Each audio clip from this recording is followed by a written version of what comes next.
পীযুষ হাজৰিকাৰ নিৰ্দেশে কাম দিছে এলাহ এৰি কামত ধৰিছে বিষয়া কৰ্মচাৰীয়ে কৃষকৰ বাবে তৎপৰ হৈ পৰিছে কৃষি বিভাগ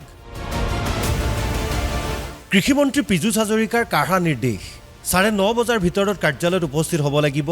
বিষয়া কৰ্মচাৰী কৃষকৰ সমস্যাৰ বুজ লৈ সমাধান কৰিব লাগিব বিভাগৰ আঁচনিসমূহ কৃষকে সময়মতে পাব লাগিব কৃষিমন্ত্ৰীৰ দায়িত্ব লৈ পীযুষ হাজৰিকাই দিয়া কাঢ়া নিৰ্দেশে এতিয়া কামত দিছে সক্ৰিয় হৈছে বিষয়া কৰ্মচাৰী এয়া মঙলদৈৰ জিলা কৃষি বিষয়াৰ কাৰ্যালয়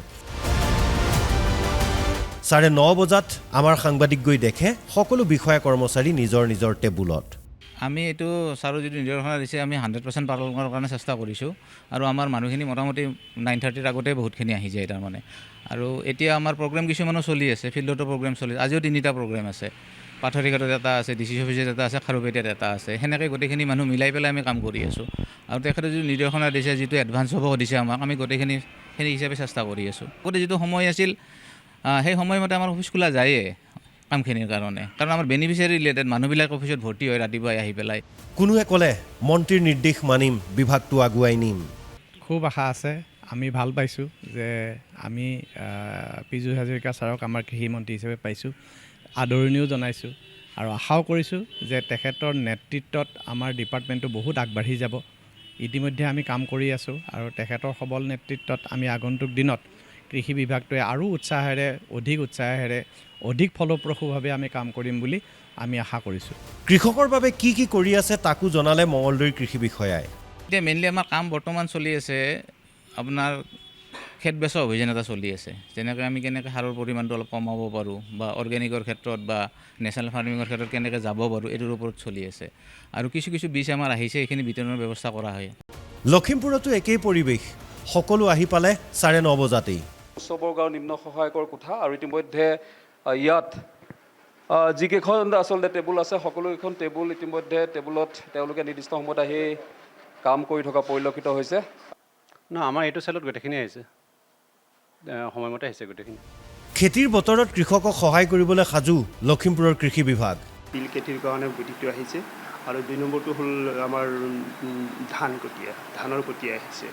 আৰু ধানৰ কটীয়া বিতৰণৰ ব্যৱস্থাটো আজিৰ পৰা আমি কৰিবলৈ লৈছোঁ আজি প্ৰথম চেৰিমনিয়েল ডিষ্ট্ৰিবিউশ্যন আমি আৰম্ভ কৰিম কৰোণাবাৰী আৰু এই ডিষ্ট্ৰিবিউশ্যন আমাৰ মাননীয় আমাৰ কৃষি বিভাগৰ মন্ত্ৰী মহোদয়ৰ নিৰ্দেশনা অনুযায়ী আমাৰ যিহেতু ইয়াত 5টা LAC আছে এই 5টা LAC 5জন বিধায়ককে আমি যোগাযোগ কৰিছোঁ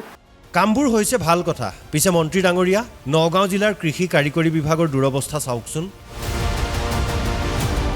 অতুল বৰাৰ দিনত নিৰ্মাণ কৰা ভূমি পৰীক্ষণ গৃহটি আজিও কাৰ্যক্ষম নহ'ল